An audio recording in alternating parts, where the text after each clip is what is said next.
Hi, welcome back to the Crosthwaite kitchen. And today I want to share with you my lasagna recipe because I'm frequently asked how to do it. It's a dish that I'm complimented on all the time, and it has so many options. So as we do this, I'm going to talk to you about some of the different options too. And so let's talk a little bit about some of these options before we start making it. So first of all, you can use a wide variety of meats. It depends on what you like, or no meat at all. If you'd rather it be a vegetarian version, you don't have to have any meat in it. I have used ground beef, I've used ground venison, I've used ground sausage, but you certainly could use ground turkey or ground chicken if you wanted to do that. If you want a really tasty lasagna, I prefer the sausage. It just has a nice extra flavor to it. I've got here regular lasagna noodles. You can opt to make a gluten-free, low-carb variety by using either spaghetti squash.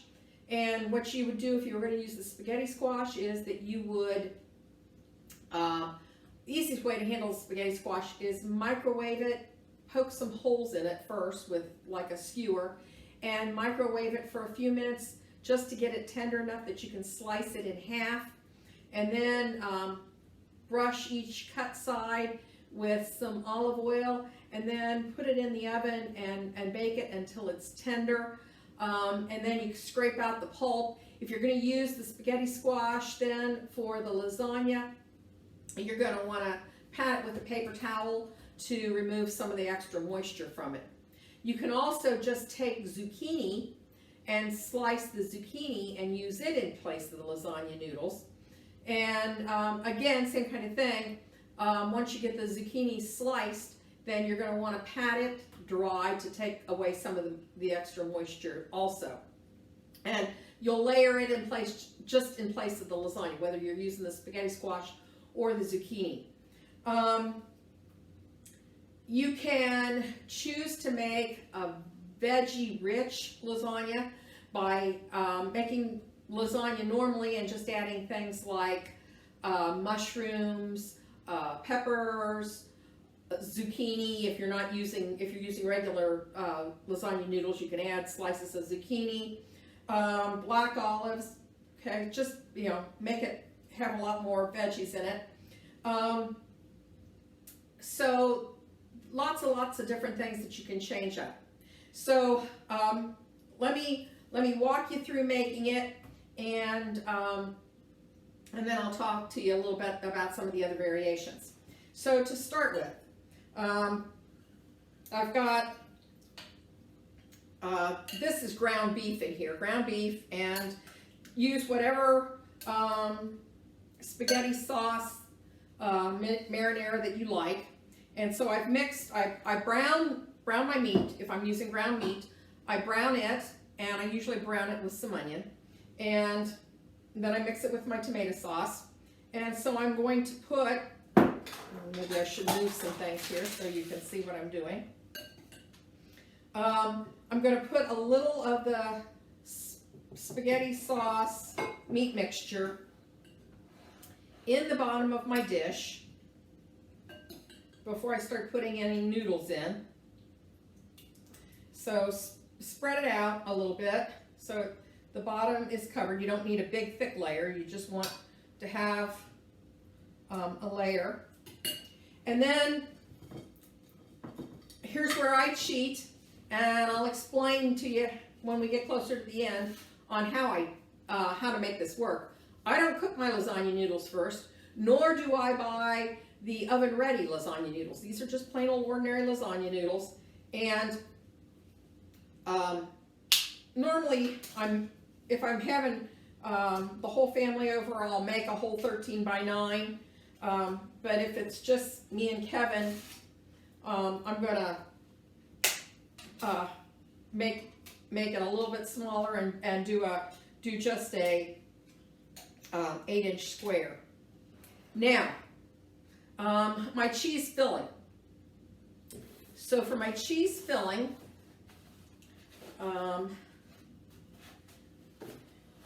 you want an egg.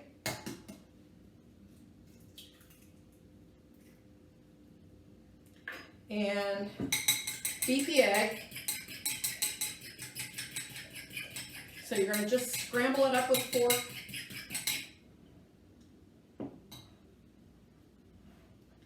And a cup to a cup and a half of cottage cheese. If you're being real fat conscious, go for the low fat. Otherwise, use regular. I like small curd, and honestly, you can use, if you go to a restaurant, the lasagna has probably been made with ricotta cheese. I don't use ricotta cheese because it's a lot more expensive.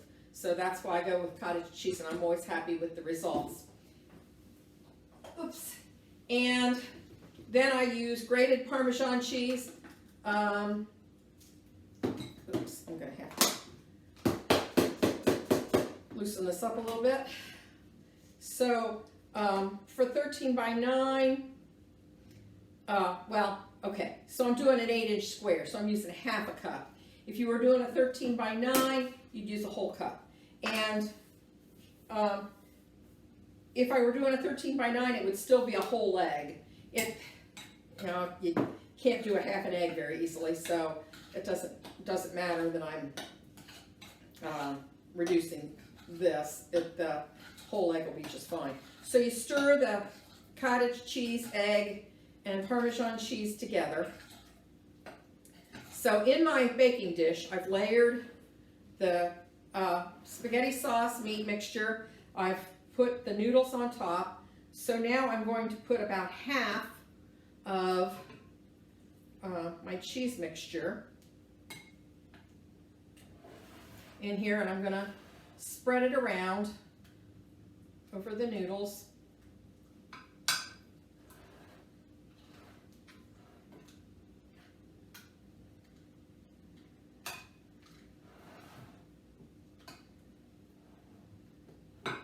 And then I'm going to use some shredded mozzarella cheese and about 2 cups of mozzarella cheese is fine for an 8-inch square pan dish. Okay, and then after the mozzarella cheese, then you're going to want to put some more of the tomato sauce meat mixture. For a 13 by 9, I would use a full pound of sausage or ground beef or ground venison. Since I've got an 8-inch square, I'm using a half a pound. That's plenty. Okay, so I've got my sauce back in here on top of that, and so now I need another layer of noodles.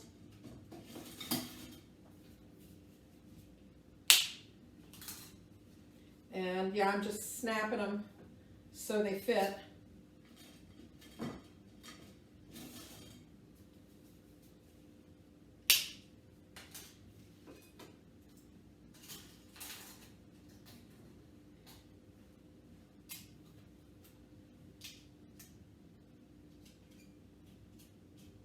Okay, and so now I want to go ahead and use the rest of my cheese mixture.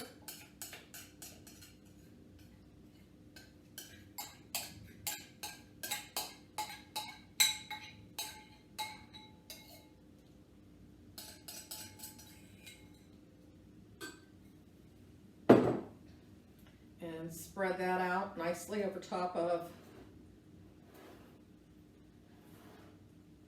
the noodles. Oh, So another variation on this, and I used to do this all the time when my kids were younger, to get more vegetables past them, I would buy frozen chopped spinach, and I would thaw the spinach out, and when it was thawed, then I would squeeze the extra moisture out, and I would stir the frozen chopped spinach into my cheese mixture. And didn't really add a flavor that the kids would object to. They thought it was just fine, and it's a way to sneak extra vegetables in there. Okay, so now I'm adding another layer of mozzarella cheese.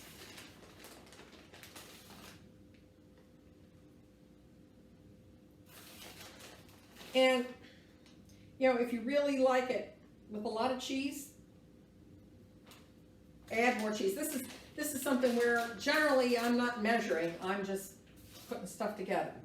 And then the final is to put the rest of the spaghetti sauce meat mixture on.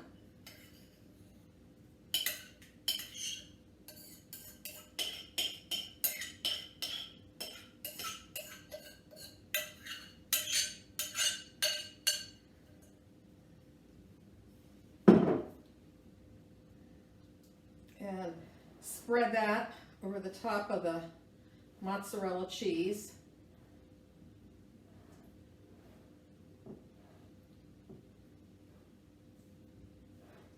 Now, here's where the cheat comes in. I did not pre-cook the lasagna noodles. I learned a long time ago that it wasn't worth burning my fingers on hot lasagna noodles when you're going to cook this anyhow.